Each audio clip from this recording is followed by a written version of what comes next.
आज का question cement manufacturing के बारे में है।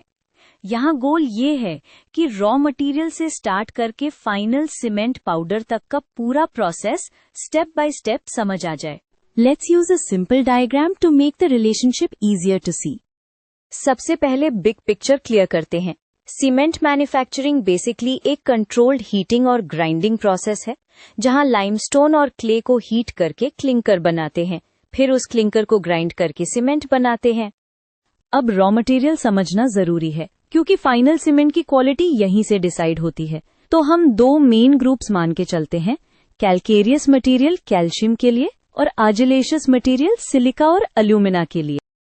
नेक्स्ट स्टेप होता है क्वॉरिंग और क्रशिंग। रीजन सिंपल है, किल्न में यूनिफॉर्म रिएक्शन तभी होती है जब साइज छोटा और कंसिस्टेंट हो। बड़े बोल्डर्स को क्रश करके मैनेजेबल साइज बनाया जाता है। क्रशिंग के बाद आता है प्रोपोर्शनिंग और प्री ब्लेंडिंग। यहाँ हम केमिस्ट्री कंट्रोल कर रहे होते हैं। अगर मिक्सचर का रेशियो गलत हुआ तो क्लिंकर क्वालिटी और सीमेंट स्ट्रेंथ दोनों इफेक्ट हो जाएंगे। अब ग्राइंडिंग का स्टेप आता है, जिसे रॉ मिलिंग बोलते हैं। ग्राइंडिंग का पर्पस सरफेस एरिया बढ़ाना है, ताकि किल्न में रिएक्शंस फास्ट और कंप्लीट हो।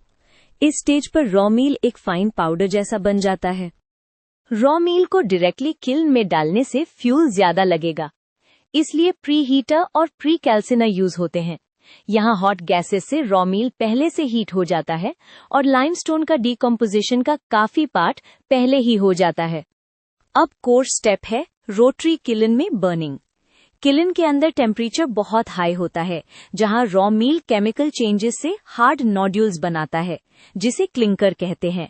ये क्लिंकर ही सीमेंट का मेन इंटरमीडिएट प्रोडक्ट होता है। क्लिंकर निकलते ही उसको क्विकली कूल करना होता है। कूलिंग से दो बेनिफिट्स मिलते हैं। क्लिंकर की डिजायरेबल मिनरल स्ट्रक्चर लॉक हो जाती है और जो हीट रिकवर होती है वो प्लांट एफिशिएंसी बढ़ाती है।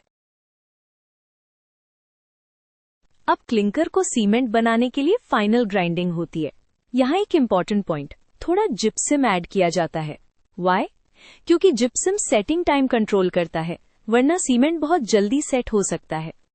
ग्राइंडिंग के बाद सीमेंट को कंटैमिनेशन और मॉइस्चर से प्रोटेक्ट करना होता है, इसलिए स्टोरेज साइलोज यूज किए जाते हैं। फिर डिमांड के हिसाब से बैगिंग या बल्क डिस्पैच होता है। अब एक कॉमन एग्जाम पॉइंट है ड्राई प्रोसेस और वेट प्रोसेस। ड्राई प्रोसेस आजकल ज्यादा पॉपुलर है क्योंकि एनर्जी एफिशिएंट होता है।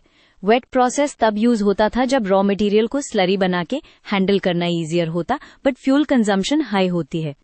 क्वालिटी कंट्रोल भी कंटिन्यूअस होता है, बिकॉज सीमेंट एक स्टैंडर्डाइज्ड प्रोडक्ट है। कंपोजिशन, फाइननेस, सेटिंग टाइम और स्ट्रेंथ टेस्ट से इंश्योर करते हैं कि बैच टू बैच वेरिएशन न हो। ये स्टेप रिलायबिलिटी के लिए क्रूशियल है। Last but important, environmental controls.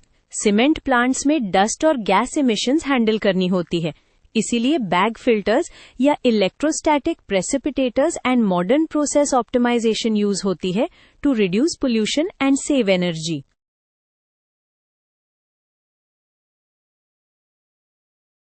तो ओवरऑल स्टोरी ये है, रॉ मटेरियल्स को प्रिपेयर करते हैं, किल्न में क्लिंकर बनाते हैं, क्लिंकर को कूल करके जिप्सम के साथ ग्राइंड करते हैं और फाइनली स्टोर और पैक कर देते हैं।